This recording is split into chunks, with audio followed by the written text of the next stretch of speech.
인도계 리치몬드에 사는 이 가족이었는데 부부가 이제 한 달 차이로 이제 둘 다 사망을 했어요. 유언장에는 자녀가 6명이 있었는데 딸 넷, 아들 둘, 그분들이 남긴 유산은 $9 million, 900만 불 되는 그런 사이즈였는데, 그래서 그 $9 million 중에 딸 넷한테는 이제 15만 불씩, 딸 넷이 합쳐서 60만 불을 가져가고 아들 둘한테는 $8.4 million 그렇게 분배를 했는데, 그래서 결국 그 딸들은 이거가 불공평하다 하고 소송 제기를 했고, 결국 결과는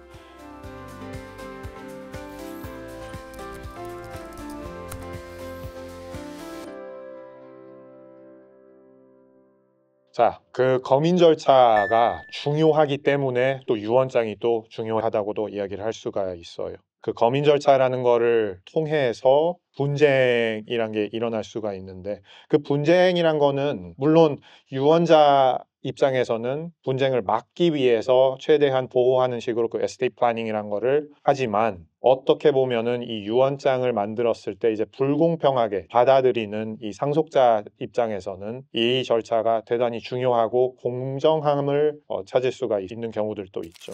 두 가지 제가 생각했을 때 이 검인 절차가 존재하는 이유는 바로 이 상속인에게 어떤 식으로 분배를 할 거다라는 통보를 하고, 두 번째는 그 집행자, 이 사람이 이걸 집행을 할 거다 그 통보를 하는 그 부분이 있고, 그렇게 함으로써 만약에 어떤 이슈가 있다면 그 이슈를 이때 이 과정에서 제기를 할 수 있는 기회를 주는 거라고 생각해요.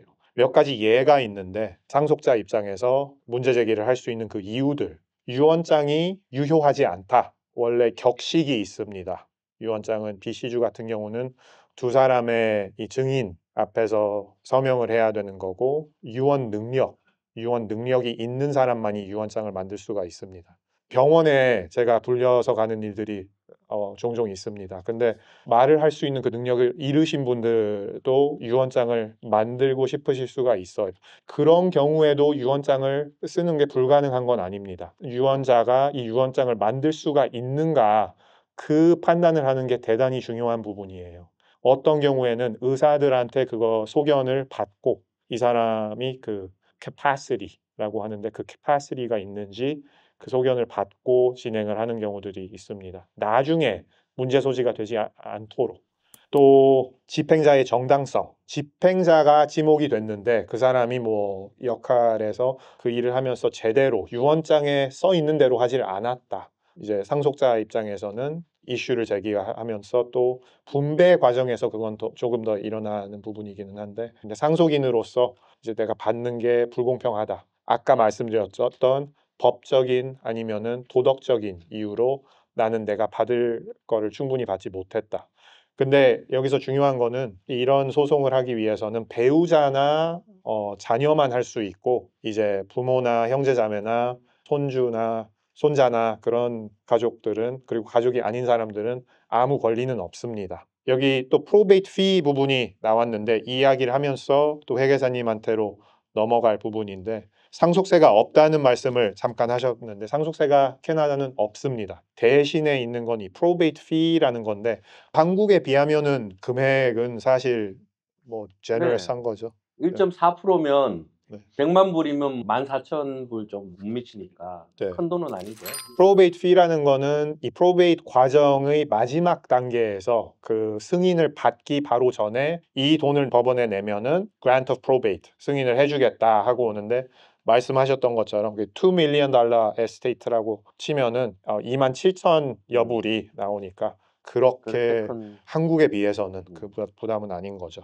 그 옆에 보시면 또 세금 얘기를 이제 질문을 해 놨습니다. 이게 인제 평소에 제가 많이 듣는 질문이기도 하고, 유언장에 한국에 살고 있는 한국 거주자 자녀를 넣을 수 있느냐? 그랬을 때 뭐 특별하게 불리하게 프로베이트 피나 아니면은 세금이나 뭐가 절차가 복잡해지고 그러냐? 전혀 없고요. 넣으셔도 되고요.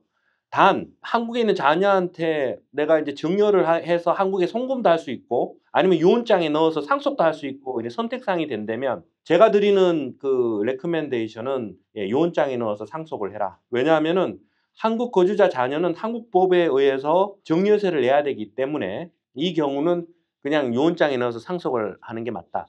한국에 상속세는 없습니다. 왜냐하면 상속세는 고인한테 따르는데 고인은 캐나다에 사는 이민간 한국 비거주자이기 때문에 상속세는 나오지는 않습니다. 그래서 그게 팁이다.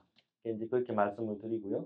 유언장에 대한 그 분쟁 얘기를 했었는데 제가 봤을 땐 좀 여러 가지 뭐 생각해 볼 부분이 있는 그런 판례 이야기인데 2019년도 케이스인데 인도계 리치몬드에 사는 이 가족이었는데 부부가 이제 한 달 차이로 이제 둘 다 사망을 했어요. 유언장에는 자녀가 6명이 있었는데 딸 넷, 아들 둘, 그분들이 남긴 유산은 $9 million, 900만 불 되는 그런 사이즈였는데 블루베리 팜 뭐 그런 것들을 했었는데 대단히 뭐 부동산 가치도 올라가고 비즈니스도 뭐 잘 됐고 그래서 그 $9 million 중에 딸 넷한테는 이제 15만 불씩 딸 넷이 합쳐서 60만 불을 가져가고 아들 둘한테는 $8.4 million 그렇게 분배를 했는데 편애가 심하셨네요. 네, 심하셨죠. 일반적으로는 그렇게 안 하시지만 이제 아무래도 아들이 뭐 계속 이어나가니까 뭐 그런 생각에서 좀 더 심한 그런 버전인 거죠. 이거는 그것보다 더 극화된. 그래서 결국 그 딸들은 이거가 불공평하다 하고 소송 제기를 했고 결국 결과는 60%를 딸들한테로 그리고 40%를 아들들한테로 그게 나눠지는 절차가 있었어요. 개개인으로 봤을 땐 아들 개개인이 더 많이 받은 거죠. 딸들 개개인보단. 여러 가지 팩터들 봤어요. 딸들도 아들들도 블루베리 팜에서 일을 했는데 딸들이 더 열심히 일을 했다. 그 부를 축적한 그리고 근데 심지어는 또 아들들한테 그 생전에도 이미 거기서 나오는 그런 인컴 같은 것도 아들들한테 이미 디스트리뷰션을 해주고 거의 먹고 살 수 있도록 딸들하고는 이제 자라면서 늘 일을 해왔던 그 팜에서 분가하고 살면서 이제 별로 이제 거리도 좀 생기고 부모님하고 좀 여러모로 멀어져서 살았던 그런 기간이 있었던 것 같아요. 근데 돌아가시기 몇 년 전에는 부모님하고 다시 친해졌고 케어를 딸들이 더 해줬고 피고 측에서는 그러니까 아들들 측에서는 우리는 문화적으로 culturally 그래 아니면 종교적으로도 부모님은 이렇게 하는 거가 reasonable하다고 생각을 하셨다고 법원은 이건 그렇다 쳐도 이건 너무나도 편파적이다. 근데도 결국 결과는 다들 n분의 1을 해서 디스트리뷰션은 하지 않았던 거는 그래도 유언자의 그 의사가 어느 정도는 여기 반영이 돼야 된다 해서 결국에는 이렇게 결정이 된 거죠. 아주 익스트림한 example인데 그래서 어쩌면은 그 소송 결과가 뻔할 수도 있지만 내가 사망을 했을 때 내 자녀들끼리 싸울 때 서로들끼리 그런 거를 가지고 싸워야 하는 거예요. 누가 더 케어를 했느냐, 뭐 누가 더 받았느냐 생전에 한 명한테 덜 줬다면 그 이유를 쓴 거에 대해서도 뭐 법원에서 읽혀질 테고 퍼블릭 레코드가 되는 거고 그거를 상상을 해보면은 얼마나 조심스럽게 고려를 해서 배려를 해서 만들어야 되는지 그런 생각이 들게 하더라고요.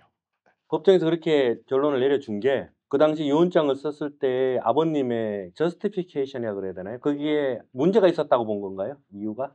아니면 그분의 의사가 그게 분명하다면 네. 그러면 그게 이제 챌린지 돼서 이렇게 바뀌어지는 법적 근거는 뭘까요? 네, 법적으로도 아이들이 다 미성년자가 아니기 때문에 그 legal obligation은 부모한테 전혀 없어요. 그래서 우리가 살면서 이 캐나다라는 사회에서 이 environment에서 지금 세계에서 일어나는 이런 여러 가지들을 봤을 때 일반적으로 사람들이 생각을 했을 때 이게 도덕적으로 맞는 건가? 그렇게 봤을 때 이게 불합리적이다라고 판결을 한 겁니다. 자, 여기쯤에서 유언장뿐만이 아니라 또 다른 몇 가지 그 에스테이트 플래닝하는 도구들이 있습니다.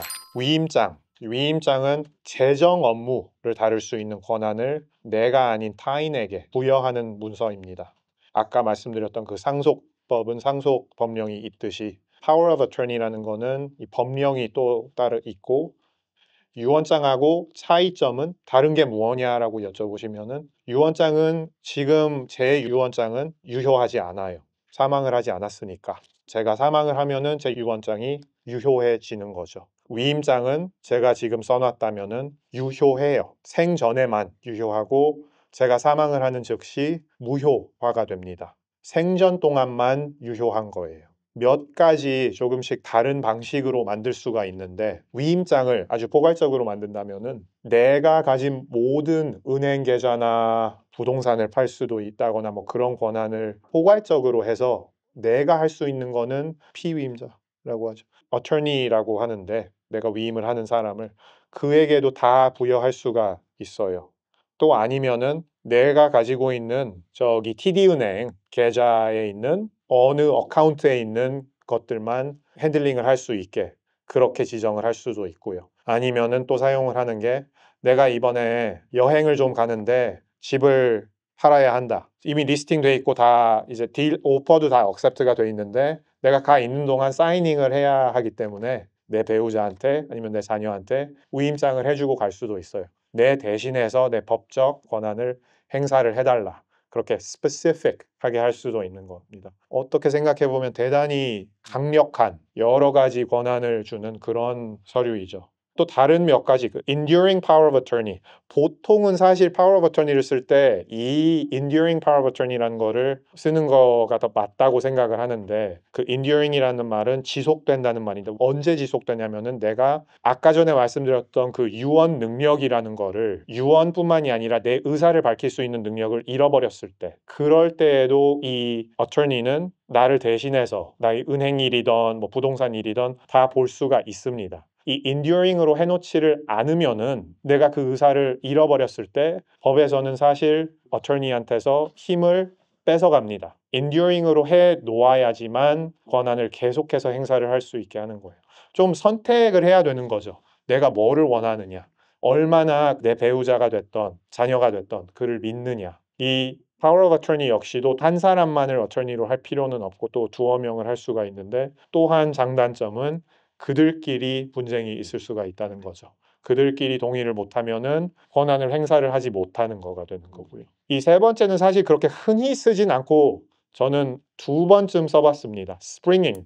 스프링잉이 뭐냐면은 뛰어 나온다라는 말인데 어떻게 보면 enduring power of attorney랑 반대의 개념으로서 위임장은 미리 써놓는데 어떤 일이 일어날 때까지는 이 위임장은 유효하지가 않는 거예요. 이게 보호장치인 건데 예를 들어서 이 springing enduring power of attorney는 내가 할 수 있을 때, 내 자력으로 할 수 있을 때는 너가 굳이 내 위임장을 행사를 할 필요가 없어. 하지만 내가 의사결정을 하지 못하게 됐을 때 그럴 때부터 너가 내 위임자로서 일을 해줘. 그렇게 할 수가 있는 겁니다. 어떻게 이거를 행사를 하냐면은 이 위임장을 쓰시는 분이 변호사 아니면 다른 사람한테 맡겨요. 그 위임장을. 그리고 오로지 이 일이 일어났을 때만 나의 어터니한테 이거를 줘라. 아니면 오로지 의사한테 그 오피니언이 있을 때만 이 위임장을 둬라. 그런 식으로 이거는 사용을 할 수가 있습니다. 하나의 보호장치로 들어가 있는 거죠. 네, 지금 저도 이제 경험을 해보면 가장 쉬운 예가 치매예요. 80 이상 되시는 분들은 확률적으로 치매 확률이 높잖아요. 그러면 유언장만 달랑 하나 있다 그랬을 때 내가 치매가 발병이 되면 멘털 캐퍼시티가 안 되기 때문에 은행 볼 일부터 시작해서 법적인 부분을 해결 못하는 거예요. 그랬을 때 필요한 게 enduring power of attorney. 그리고 medical representation agreement는 뭐냐 하면은 의료 문제. 내가 이제 병원 가고 특히 이제 연명치료, 그죠? 연명치료가 하느냐 안 하느냐. 가족들은 안타까우니까 고통스러운 치료를 강요할 수도 있고 이렇기 때문에 그런 내용들. 이 역시도 전적인 권한을 줄 수가 있거나 아니면은 representation agreement에 어느 범위를 줄 수도 있어요. 여기 보통 사용하는 그 용어가 no heroic measures, 연명 치료, 그거를 하지 말라고 그 정도 됐으면 이제 고통을 완화하는 거를 포커스를 하고 고통 대신에 통증을 완화하는 선택을 해달라라고 그렇게 말씀을 하시죠. 여기 committee라고 쓴 거는 committee라고 써놓고 committee라고 읽는 이게 뭐냐면은 의사결정이 이미 없어진 사람, 위임장, 그 enduring power of attorney든 그게 없는 사람을 대신해서 누군가가 이 사람 대신해서 그 관리를 하는 거를 법원에 신청을 하는 거예요. 아무나 할 수는 없고 보통 이제 배우자 아니면은 형제자매, 자녀 그렇게 되는데 그들은 이제 의사들의 오피니언이 필요해. 이 사람은 더 이상 결정을 할 수 있는 능력이 없다. 그리고 나는 누구누구이기 때문에 이 사람 대신해서 은행 일이든 일을 봐줄 수 있는 그런 위치에 있는 사람이다. 그런 애플리케이션을 해야 되는 경우들이 있습니다. 즉 내가 enduring power of attorney를 안 써놓으면은 누군가 와서 해야 되는 경우가 생길 수도 있다는 이야기죠. 내가 원치 않는 사람이 그걸 해야 될 수도 있고.